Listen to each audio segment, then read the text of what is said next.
Olá a todos, sejam muito bem-vindos a mais um episódio do podcast ADE Talks, aqui da Academia da Especialidade. O meu nome é Vanessa Tilsner, este aqui podcast dedicado à preparação para a PNA, à resolução de casos clínicos e também aqui testemunhas que nós trazemos para os nossos episódios sobre a experiência de preparação para esta prova. Trago hoje aqui um convidado, Tomás Almeida. Tomás, queres-te apresentar? Então, o meu nome é Tomás Almeida, sou interno de Imunoalergologia da Unidade Local de Saúde Gaia Espinho. Sou formador aqui da Academia, mais ou menos desde que comecei o internato. Pronto, e antes de mais agradecer aqui o convite que me fizeram para estar aqui com vocês hoje. Obrigada também. Já agora, onde é que tu estudaste? Então, eu estudei no Algarve. Uhum. Portanto, eu tenho assim tenho um curso anterior, tirei Medicina Dentária primeiro e depois fiz o curso de Medicina no Algarve e agora voltei para o Norte, para Gaia, para tirar o internato. Aqui, só por curiosidade, o que é que fez mudar em termos de áreas?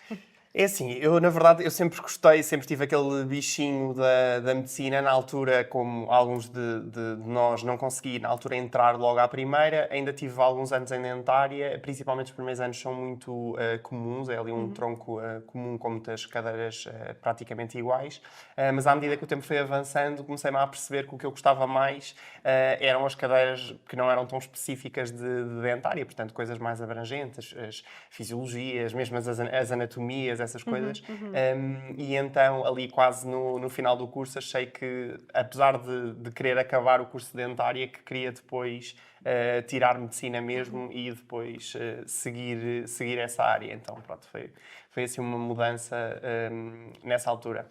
Que bom. Portanto, andaste a ser Lisboa para o Algarve, do Algarve depois aqui mais para, É verdade, ou para, seja, eu sou para ir para de o norte. Lisboa, Sim. originariamente. Fui lá estar depois, em dentária, vim tirar cá para cima o curso na altura. Gostei imenso de viver no Porto. Depois acabei por lá está, acabei por ir para o Algarve tirar o curso, também pela questão da facilidade. Eu na altura tinha lá casa e acaba por ser um curso para licenciados, portanto acabamos por ter 4 anos, porque acabamos por ter aquela equivalência inicial. E então foi muito bom também nesse sentido. Pronto, tirei o curso de lá de Medicina, só que depois quis regressar. Gostei muito de estar no Porto, então depois na escolha do internato isso depois também pesou. Então acabei por não voltar para Lisboa e vim Claro. para aqui. Muito bem. Então, tu também já apanhaste a prova nova, portanto, a PNA, certo? Exatamente.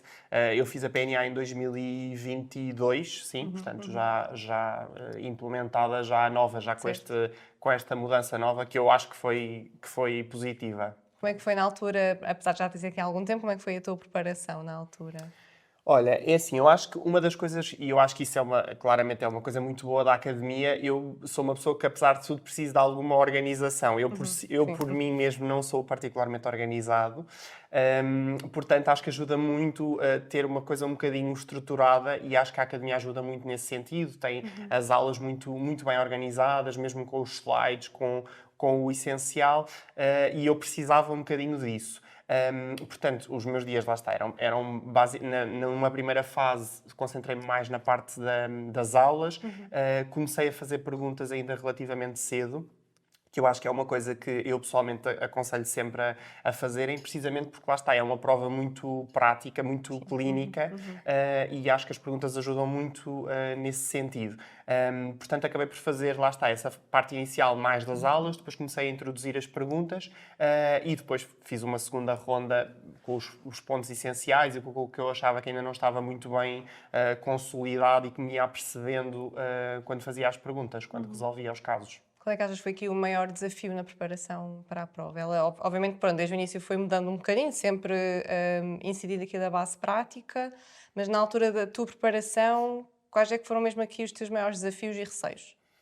É assim, eu acho que a ideia que eu tenho é que agora está um bocadinho melhor em termos de feeling, mas o feeling inicial, ou seja, quando eu fiz a prova ainda não havia assim tantas PNAs. E eu acho que o nosso principal receio na altura, pelo menos era o meu, era a questão de não haver ou de, em teoria, não haver uma bibliografia tão fechada. Ou seja, nós quando fazíamos o estudo, tínhamos muito esse receio de nos faltar alguma coisa ou de haver alguma coisa que não chegava. Pronto, e o que me fui depois também apercebendo, à medida que fui estudando, é que, primeiro, há uma coisa que é inegável, que é nós nunca conseguimos saber tudo. Eu acho que isso é inegável, mesmo na prática clínica.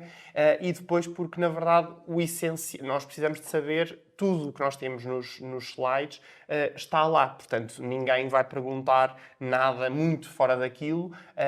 Portanto, acho que isso foi um dos desafios. Foi tentar perceber onde é que, se calhar, menos era mais, em alguns aspectos. E outro desafio que eu acho que é importante também falar-se sobre isso e que tem também a ver um bocadinho aqui com a questão da saúde mental, é aprender também um bocadinho a saber gerir o tempo. Ou seja, gerir as pausas, gerir o tempo de descanso. E eu acho que isso no início eu tive alguma dificuldade. Mesmo a questão das férias, tinha muito receio de tirar uma semana de férias porque achava que isso me podia atrasar.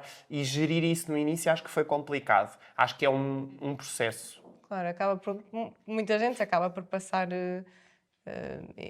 esse feeling, não é? E, por acaso, pegando um bocadinho no que tu disseste, e realmente uma pessoa às vezes está muito habituada a estudar e tudo o que tiver no site sai na prova, e aqui, além da teoria toda que tu tens nas aulas e na bibliografia, tens também que saber aplicar na prática, e acho também isso é aqui um desafio desta prova e que também muitas pessoas acabam por sentir, porque às vezes também menos é mais e às vezes não vale a pena estar a saber os detalhes todos, não é? Exatamente. E sim depois saber aplicar aqui na prática.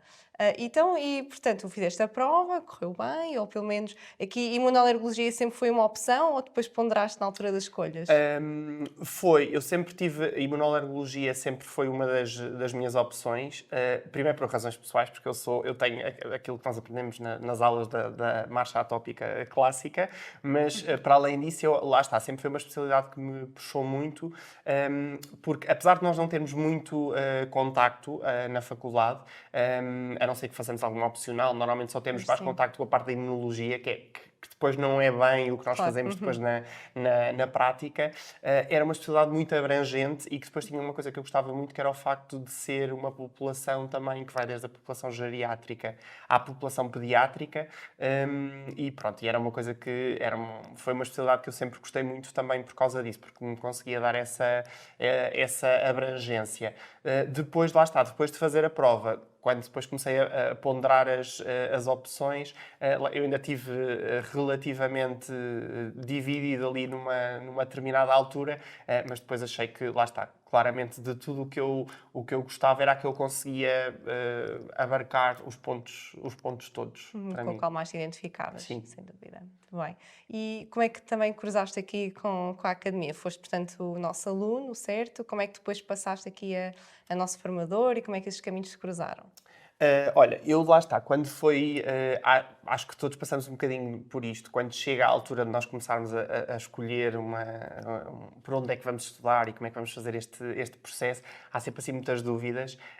Eu acho que nós na altura depois tivemos algumas sessões mesmo lá na Faculdade do Algarve para falar um bocadinho sobre isso e como é que era o processo, e uma das coisas foi sem dúvida isso, foi a questão de ser muito organizado, de eu achar que era muito organizado e que eu precisava disso, ou seja, eu precisava de alguma coisa que me conseguisse orientar nesse processo. E depois o feedback de colegas mais velhos, ou seja, eu tinha outros amigos que já tinham feito a prova entretanto e que tinham escolhido a academia, que tinham tido um feedback ótimo e principalmente, eu pessoalmente acho que é uma mais-valia a questão dos slides, acho que lá está, é excepcional porque temos uma fonte onde temos tudo muito compartimentado, com as coisas que são essenciais, portanto, ajuda muito a orientar o estudo nesse sentido. Portanto, acabou por ser por isso, ou seja, acabou também por ser, lá está, em conversas com colegas, as próprias sessões, e então foi um bocadinho a partir daí. Depois, lá está, gostei muito do método, identifico muito também com a questão da proximidade, porque acho que acabamos por tentar ser muito próximos dos nossos alunos e então nesse sentido achei que fazia sentido. Eu sempre tive um interesse também particular pelo ensino, já desde a altura da parte dentária, e então gostava muito também de tentar passar alguma coisa, e às vezes até mais do que do que a própria questão teórica, tentar passar, porque já passei por isso, portanto sei que às vezes não é uma caminhada fácil. Claro, sem dúvida. Muito bem. Então, olha, eu trago-te aqui hoje um desafio, que é um caso clínico, que também, pronto, iremos aqui resolver juntos e depois também aqui ajudar os nossos ouvintes a preparar este tema. Pode ser? Então, Certíssimo. pronto.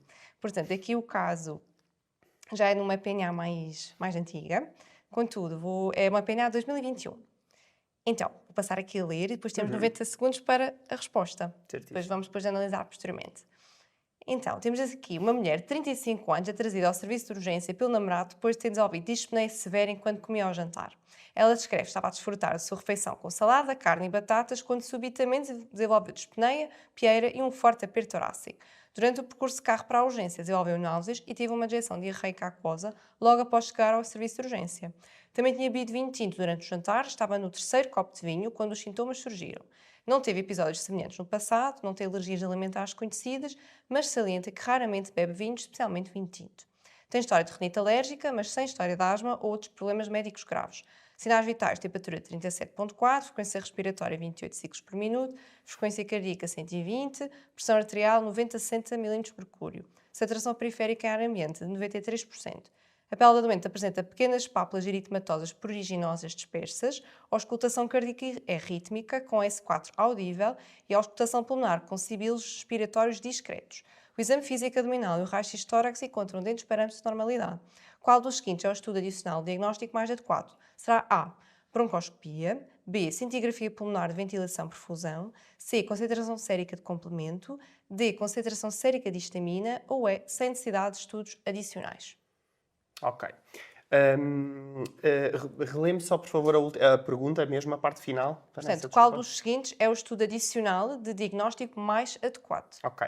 Pronto, eu acho que isto é um dos pontos principais e normalmente é um dos conselhos que eu dou, que a mim me ajudou muito, porque lá está, o facto de nós termos aqui uns 90 segundos, acho que a parte da pergunta é muito importante, porque quando nós começamos a ler o caso, eu até achei que pudesse incidir um bocadinho sobre a questão da terapêutica a seguir. Já saíram em algumas provas, é uma pergunta que até fazem frequentemente e achei que a pergunta até pudesse ser um bocadinho mais de terapêutica, portanto importa um bocadinho focar neste sentido. Assim, de repente, olhando para a vinheta, o que nós temos lá está, é um início súbito de um quadro muito florido, ou seja, nós temos aqui sintomas respiratórios, uma dispneia súbita, um episódio de broncoespasmo, temos também manifestações cutâneas, mesmo a nível cardiovascular, que é outra coisa que nos chama a atenção, temos um comprometimento importante, inclusivamente com atingimento a nível hemodinâmico, com tensões ali nos 90-60, portanto, acaba por ser um quadro aqui muito abrangente. Destes métodos de diagnóstico, se calhar indo por cada um deles, o primeiro, relembro só a primeira opção, desculpa. É a broncoscopia. Pronto, a broncoscopia. Acho que, lá está, esta opção seria mais quando nós pensamos num quadro respiratório súbito, portanto, um quadro de uma dispneia, de um broncoespasmo, de um aperto torácico que ela também tinha súbito, pode-nos voltar aqui mais ou por uma obstrução ou por uma questão de um corpo estranho. Portanto, a broncoscopia poderia eventualmente fazer sentido nesse quadro. Agora, com o facto de nós termos um atingimento gastrointestinal, cardiovascular, mesmo a nível cutâneo, não explica todo o resto do quadro. Portanto, acho que não faria sentido nessa opção. A seguir, outra das opções que nos colocavam era aqui a questão da cintigrafia. Mais uma vez, há aqui dois pontos que poderiam ser eventualmente fatores confundidores, que é a questão de haver o aperto torácico e daqui de um S4, que nos podia eventualmente deixar aqui um bocadinho na dúvida. E esta cintigrafia, lá está, é um dos exames que nós podemos pensar quando nós pensamos, por exemplo, num tromboembolismo pulmonar, mais uma vez num quadro súbito, mas também não explica tudo o resto. Outro dos pontos importantes e que nos ajuda, que é uma pista aqui para nós conseguirmos chegar ao diagnóstico, é a questão do que é que o doente estava a fazer. Portanto, do timing, neste sim. caso em particular, foi um início súbito enquanto a doente estava a comer, portanto, durante a refeição. Portanto, mais uma vez, isto também é uma pista muito importante. Portanto, aqui a hipótese de tromboembolismo também seria menos provável. A seguir, temos então a questão do doseamento do complemento. Exatamente, certo? concentração sérica e complemento, certo. Pronto. O que é que acontece? Nós quando olhamos para este caso e quando nós temos assim uma abrangência tão grande de sintomas, isto é um quadro típico do que nós chamamos uma anafilaxia, onde nós temos um atingimento. Nós, numa anafilaxia, classicamente, temos o atingimento de pelo menos 2 sistemas, grosseiramente é assim, neste caso até temos bastante mais, e a questão do complemento aqui pode surgir porque nós, quando temos um episódio, ou se tivermos episódios de angioedema associado, nós, em termos de diagnóstico, aí sim nós podemos pensar em alguns tipos de angioedema no doseamento do complemento. A verdade é que, num quadro de anafilaxia, onde a prioridade, onde é uma situação life-saving, a prioridade nunca será fazer estudos posteriores, ou seja, estudos de complemento, a pensar num angioedema. Portanto, a prioridade será sempre a abordagem à anafilaxia, portanto, ao problema imediato, independentemente da doente ter ou não angioedema. Por exemplo, nesta vinheta em particular, até nem falavam especificamente disso, ou seja, não falavam de um edema dos lábios, de um edema periorbitário, mas mesmo que tivesse, nunca seria uma prioridade de todo. Um bocado aquela história do ABCD e depois tratamento dirigido. Exatamente, e depois tratamento dirigido.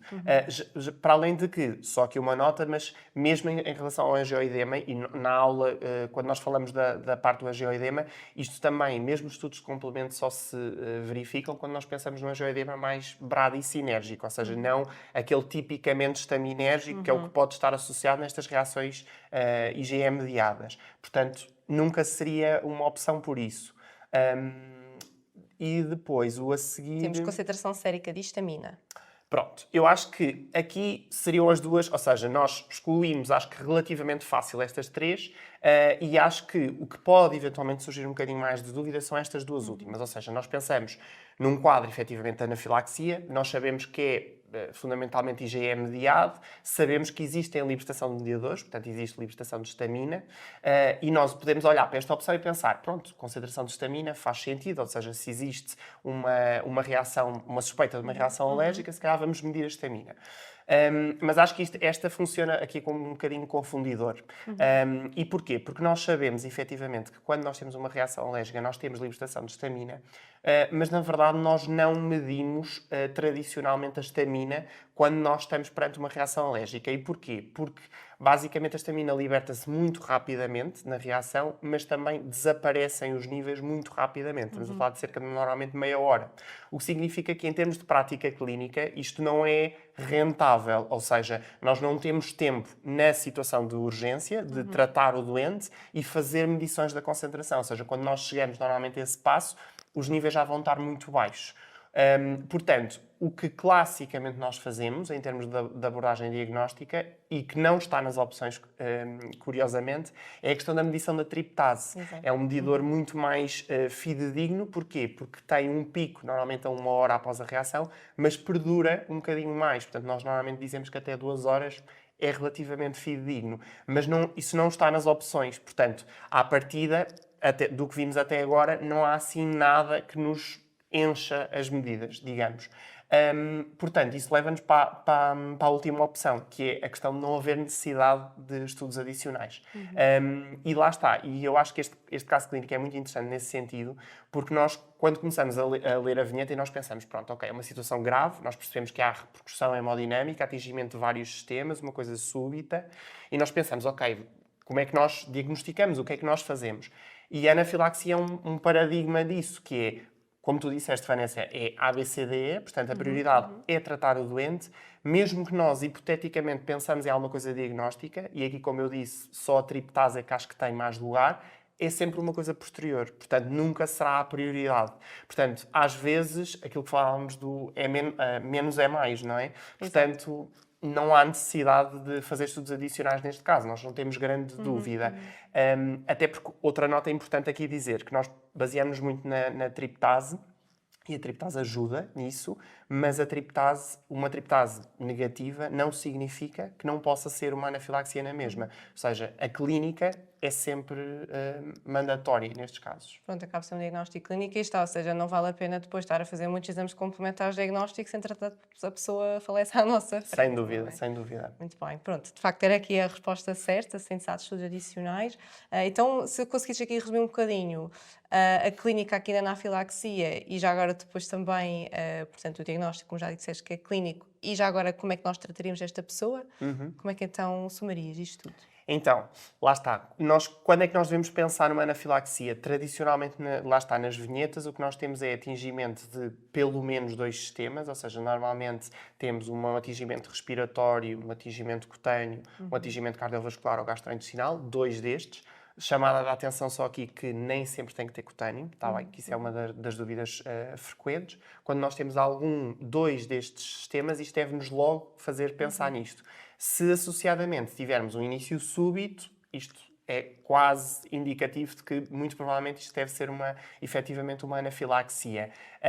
Aqui um ponto importante, e que é também comum a várias vinhetas, é tentarem localizar, ou seja, havia um fator que era a questão da alimentação, falavas aqui na questão do vinho, pronto, portanto, efetivamente, há aqui uma introdução importante na vinheta que nos deve fazer pensar nisso. Algum evento, não é? Um evento, ou seja, alguma coisa a que nós associamos. Em termos de abordagem, sem dúvida, ABCDE, portanto, a prioridade na anafilaxia é sempre a questão da adrenalina, sempre. Portanto, a primeira coisa que nós damos, se nós suspeitamos numa anafilaxia, é fazer a administração da adrenalina. Tudo o resto, ou seja, tudo o que quando nós pensamos mesmo na questão da parte respiratória, da utilização de corticoides, de antihistamínicos, tudo isso são sempre complementares. Ou seja, se nós pensarmos numa anafilaxia, a adrenalina é sempre a primeira coisa a administrar.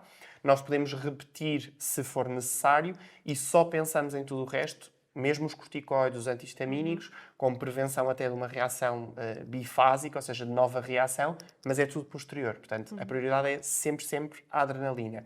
O diagnóstico só vem a seguir. Portanto, a questão de pedir triptase, tudo isso, se vos perguntarem o próximo passo, é sempre a seguir a adrenalina. Sempre. Okay. Pronto, isto é um tema, de facto, extremamente importante e que, apesar de tudo, ainda há aqui situações, pronto, não tão bem diagnosticadas, até sei a nível pessoal, de uma situação que não correu tão bem. Pois. Portanto, é um tema mesmo extremamente importante e acho que também na PNA tudo que seja assim emergências também é muito high yield, não é? Pronto. Então, que conselho é que darias aqui aos nossos alunos para estudar tanto este tema, com temas da imunolergo, que acabam por si também intersetar um bocadinho com a própria parte da pneumo e também da pediatria? Eu acho que lá está, no que tem saído mesmo a nível de provas, na parte da imunolergologia, é centrarem-se muito no diagnóstico, ou seja, como é que nós reconhecemos rapidamente e principalmente as situações agudas, portanto, a anafilaxia, a questão da urticária e do angioedema, acho que são sem dúvida aqueles 3 temas mais high yield. Portanto, saberem diagnosticar muito bem e saber a abordagem, acho que sem dúvida. Obviamente que a fisiopatologia é importante vocês terem uma noção, mas acho que não é tão perguntável. Portanto, sem dúvida, saber diagnosticar, portanto, saber identificar muito bem e saber a abordagem principal, ou seja, o que é a primeira linha, o que é que nós temos que fazer imediatamente naquele doente. Acho que, sem dúvida, é o que vocês se devem focar no principal. Ok, pronto. Muito obrigada por aqui esta discussão deste caso clínico, acho que é extremamente importante e que certamente será muito útil para os nossos ouvintes. Espero que também tenha sido útil aqui esta revisão deste tema e também estas dicas práticas de estudo. E mais uma vez aqui da Academia à Especialidade, um caso de cada vez. Espero que tenham gostado e vemos no próximo episódio. Adeus.